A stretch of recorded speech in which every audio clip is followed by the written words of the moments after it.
Bueno, ante todo, buenas tardes. Les voy a pasar, vamos a subir acá la presentación del día de hoy. Hoy vamos a iniciar con la unidad número 1, que es bastante extensa. ¿Me escuchan?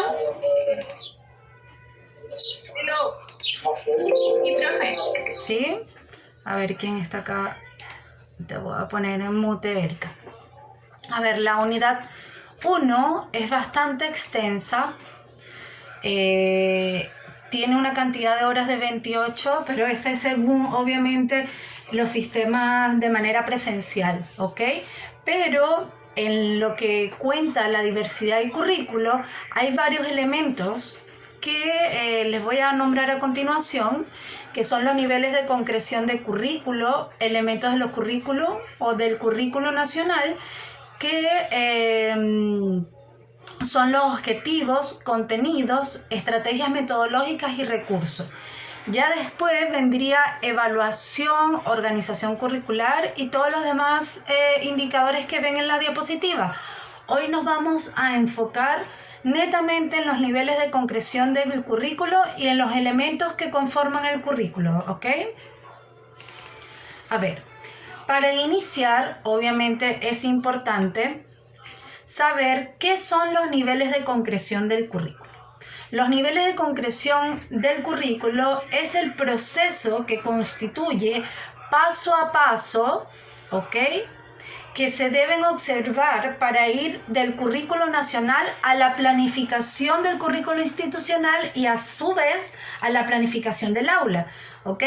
Esta fase obviamente va a permitir que el docente se oriente en el currículo nacional, que obviamente son las mallas de los contenidos que educativamente uno tiene que impartir, ¿ok?, y a las situaciones más específicas y concretas de acuerdo al contexto, realidades y necesidades de la institución educativa, como también del aula y sus alumnos. Yo acá le coloco una imagen donde salen los diferentes niveles o fases de concreción. Primero habla del primer nivel, que es el del Estado y de la comunidad.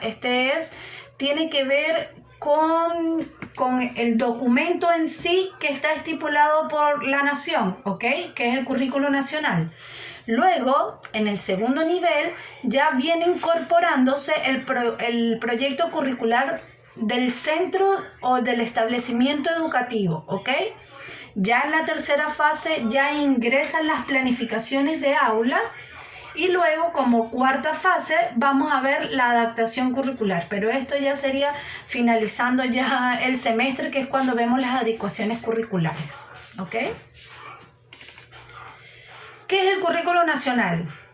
Pues, para darle una definición, según Steinhaus, la define como una tentativa para comunicar los principios y rasgos esenciales de un propósito educativo de forma tal que permanezca abierto a discusión crítica y pueda ser trasladado efectivamente a la práctica. ¿Qué quiere decir que sea trasladado efectivamente a la práctica? Que los contenidos que están estipulados en el currículo nacional son trasladados de manera flexibles a una planificación que se va a impartir dentro de una sala de clase.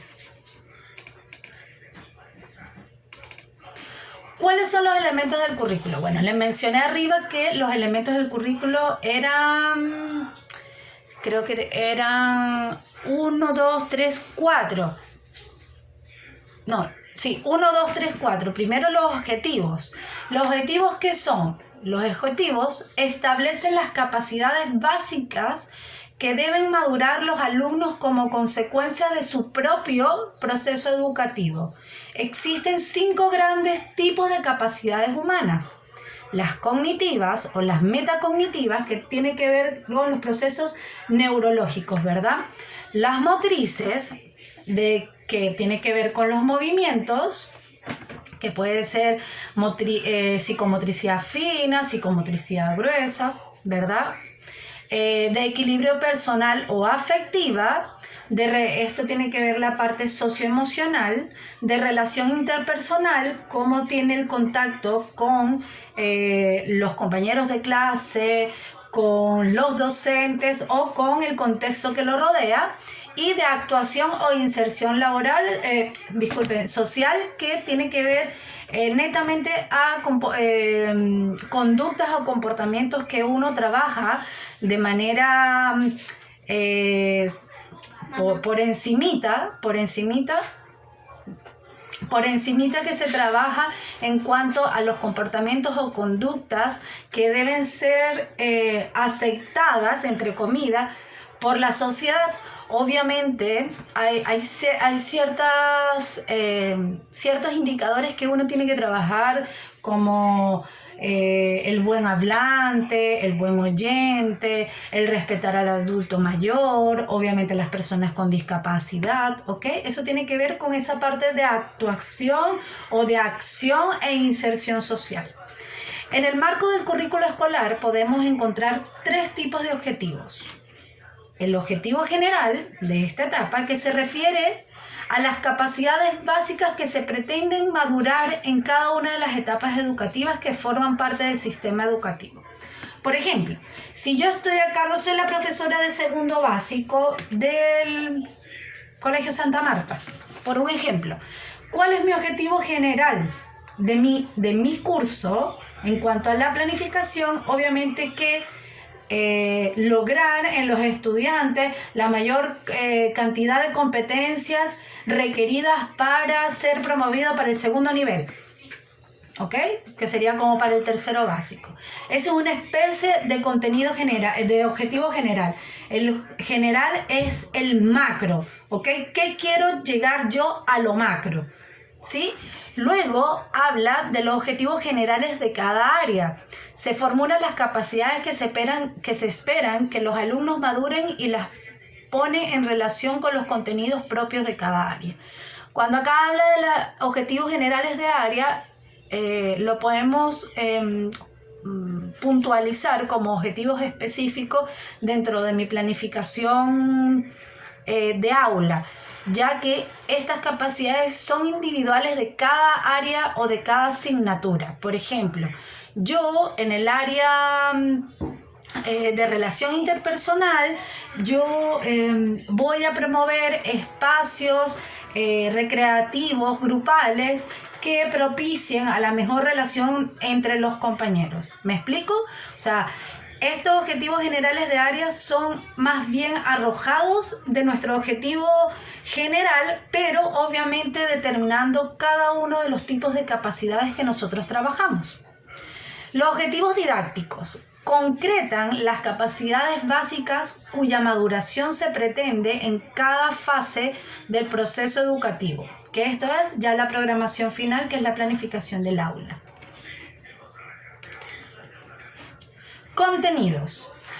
Los contenidos señalan los aspectos de la cultura, el conocimiento y la experiencia cuyo aprendizaje se considere necesario para la maduración de las capacidades expresadas en los objetivos. Existen 3 tipos de contenidos. Ya entendimos que el objetivo general era obviamente que el curso de segundo básico adquiera las competencias necesarias para ser promovida a un tercer nivel. Ya los objetivos específicos de área, vamos a trabajar un objetivo en el área de metacognición, que el estudiante mantenga periodos de atención y concentración de más larga prolongación o más prolongados, ¿ok? Y ya acá hablan de los contenidos. Los contenidos pueden ser 3, ¿ok? Los conceptuales, que se refiere a los contenidos de hechos, conceptos y principios, y abarcan los aspectos más teóricos del conocimiento y la experiencia humana. Los procedimentales, que se refieren a los procedimientos, que es el conjunto de acciones orientadas a la consecución de una meta, y abarca obviamente los aspectos más prácticos del conocimiento y la experiencia, que promueve el desarrollo de destrezas, técnicas o estrategias para la acción.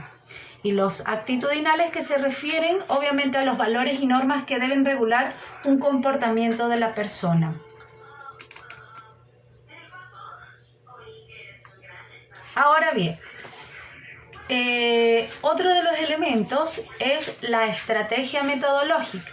Las estrategias metodológicas proporcionan criterios para diseñar las actividades de enseñanza-aprendizaje y suponen una orientación a la hora de definir metodología didáctica que va a presidir la práctica educativa. ¿Ok? Tiene que ver, como lo que hablamos, creo que fue el día de ayer, las estrategias metodológicas son el medio con que tiene, o el medio que tiene el docente o la persona que va a impartir la clase para poder transmitir su contenido. Uno de los elementos que yo coloqué acá y que no aparecía en el programa era la temporalización. Y es necesario porque todo tiene un tiempo y todo tiene una estructura. Obviamente nosotros tenemos un año escolar y está dividido en 2 semestres, ¿verdad?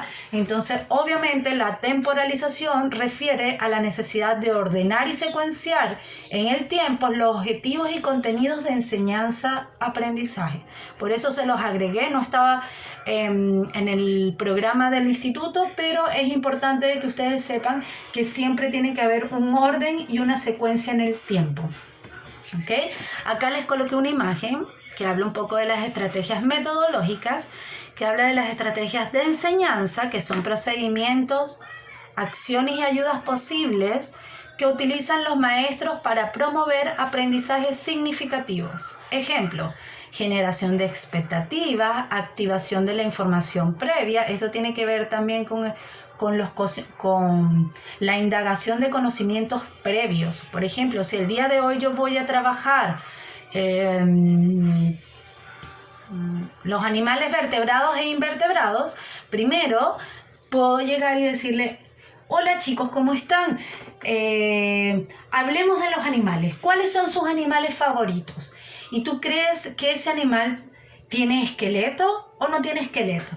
Hay maneras de cómo entrar y obviamente hay que activar esa información previa a la clase para saber también con qué contamos y con qué no.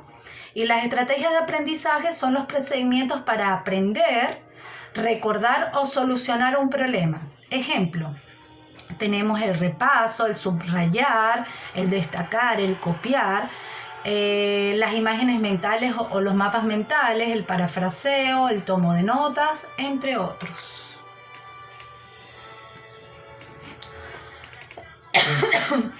Y para finalizar los elementos que nos toca el día de hoy, tenemos los recursos. Los recursos están divididos en 3, pero antes de esto hay ciertos elementos, ¿verdad?, que son los elementos de acceso que van a llegar a guiarnos en el recurso que nosotros vamos a necesitar. Por ejemplo, ¿qué son elementos de acceso? Son aquellos que definen las condiciones en las cuales se va a desarrollar la propuesta educativa. Entonces tenemos 3 tipos de recursos. Los materiales, que señalan los medios y recursos didácticos que se van a utilizar en el proceso educativo. Cuando habla de recursos materiales, son concretos, son físicos: tijera, papel, pizarra, computadora, celular. Esos son recursos materiales. Después habla de los recursos humanos y señala o indica que son los diferentes tipos de profesionales que van a intervenir en ese plan de acción. ¿Ok? Y los recursos organizativos, que se refieren a los sistemas de organización espacio-temporal y que se van habilitando para el desarrollo de las acciones educativas. Recuerden que las planificaciones son planificaciones que tienen que ser de carácter flexible, que en cualquier momento uno pueda modificar obviamente la estructura de una fecha, de un recurso, de una retroalimentación de la unidad anterior porque no quedó claro, ¿ok? Y bueno, esta es la bibliografía que tomamos el día de hoy. Ahora bien, yo estaba pensando cómo realizar una actividad para poder entregar el valor de esta clase. Y pensé en que podían hacer un ejercicio fácil donde pueden plantearse en un curso, en un nivel, cualquiera, primero, párvulo, el que ustedes quieran y se sientan más cómodos. Ustedes se plantean en la situación. Luego de esa situación, ustedes van a estipular un objetivo general. Vamos a hacerlo mejor y más fácil. No necesariamente en el área educativa. Ustedes sitúense en un proyecto. ¿Qué quiero hacer? Por ejemplo, a mí me gustaría tener una empresa de frutas. Ya, una empresa de frutas. ¿Qué necesito? Para eso tengo que crear un objetivo general que es mi objetivo máximo o macro de mi proyecto. Entonces, tendría que identificar un verbo que me ayude a establecer mi proyecto. Sería, no sé, crear una empresa de frutas que permita abastecer a la comunidad más fácil. Ya, y me voy a estipular 3 objetivos específicos. ¿Qué quiero yo lograr en este objetivo general?